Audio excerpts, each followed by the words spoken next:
And even that barely scratches the surface, because blockchain asset ledgers can also be automated in various ways, leading to what are called smart contracts. Now, to understand smart contracts, we can start with a human innovation at least on par with the pyramids and the iPhone. This is a vending machine. And this is a beer vending machine, one of the highest evolutions of the form. A vending machine is kind of like a contract or a financial algorithm. You put money in one end, and hopefully you get a single outcome at the other end. Now, a vending machine, it doesn't rely on any humans to maintain it on a day-to-day basis, and as long as there are no mechanical problems, a vending machine is pretty trustworthy. We actually have in our everyday lives things that we kind of wish worked a little bit more like vending machines, and we call them contracts. You lay out all of these parts because you want to put in one input on one end and get a predictable result on the other end. Unfortunately, because humans are involved at so many stages of the execution of a contract, we actually have to get these people called lawyers who come in and make sure everybody is fulfilling their terms. It often involves a lot of fighting. One of the best examples is a will.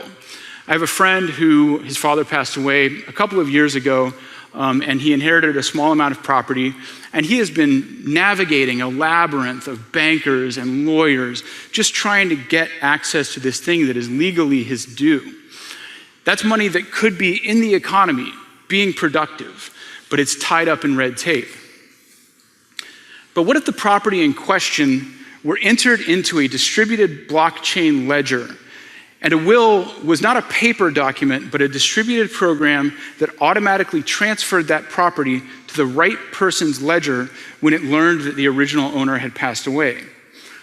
Oh, and by the way, because all of the programs that live on this blockchain are as secure as the ledgers that live there, your crazy Aunt Sally can't come in and mess around with the will, even if she's the world's greatest hacker. So, cryptocurrency, backed by blockchain networks and managed using smart contracts that are also distributed, creates a lot of large and small efficiencies. But come with me, if you will, one step further, to the realm where things get really weird. Because once money is this fast, granular, and flexible, it can be connected to the economy in all sorts of interesting ways and managed by robots. Now, this is the best open source image of a money robot that I could find, but artificial intelligences gifted with the agility of the blockchain asset network could set real-time prices on things that we need to know about in real time, especially as population increases. So perhaps the price of data on a fiber network, the price of electricity, the price of capacity on a highway, or urban surge pricing for traffic. We actually already have a kind of limited example of what this looks like. Some of you may know that about 84% of all of the stock trades that take place on the New York Stock Exchange are actually conducted by computers that are processing inputs and making decisions about which direction stocks should swing. They're on a very limited scale and on one single system. You take that kind of logic and expand it out to the world, and you've got something that not only reduces certain frustrations in our everyday lives, but actually makes our entire economy more efficient by setting prices more quickly and more effectively. Now, as long as we're over the line into weirdness, let's take it one step further. We're only a few years away from self-driving cars, and Uber has actually, among other people, invested heavily in this technology. That means that within, I would say within everybody's lifetime who is in this room, we're gonna have something like the Johnny Cab from Total Recall. Everybody like Total Recall? Great movie. I love the scene with the nose and the, anyway. So we're gonna have automatic taxis running around. But if we take those taxis and join them with a few other intelligent systems and host certain parts of their systems on a blockchain that's linked to cryptocurrency like Bitcoin, we can do some pretty crazy things. So you could pay the taxi from your phone or wherever with your cryptocurrency. Then the taxi goes around the corner, buys gas, and orders its own maintenance using the same currency.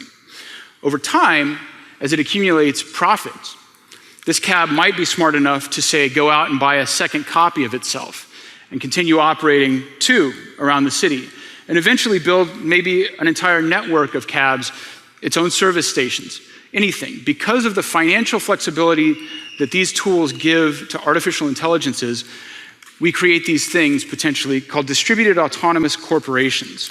They're set up by groups of investors who design the business logic that's going to dictate how they behave and inserts an original pool of capital. They are in turn given digital tokens that amount to shares in the corporation.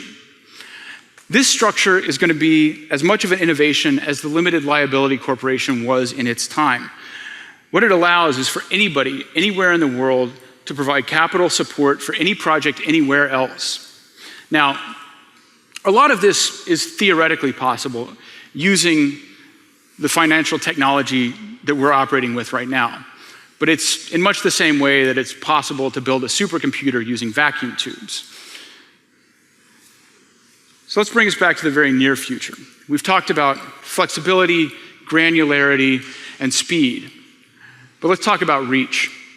I hinted at this a little bit earlier, but these corporations and all of the other transactions that we're talking about, they can go as far as the internet itself. This system can make stable currencies, loans, relief funds, and investments available in regions of the world that are not currently very well connected to global finance.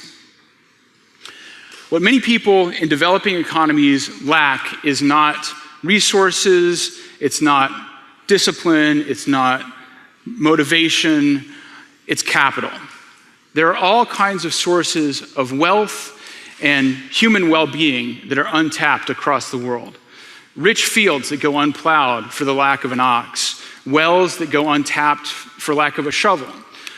When we have instantaneous access, we can do something about that, because even some of the poorest people in the world right now have access to the internet, mostly through cell phones.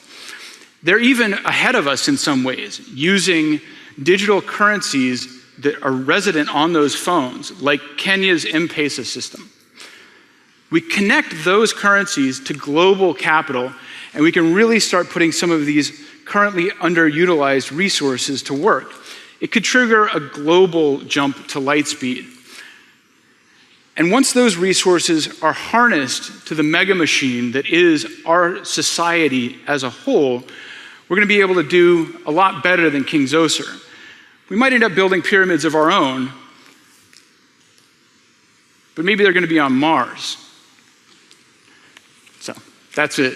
Thanks.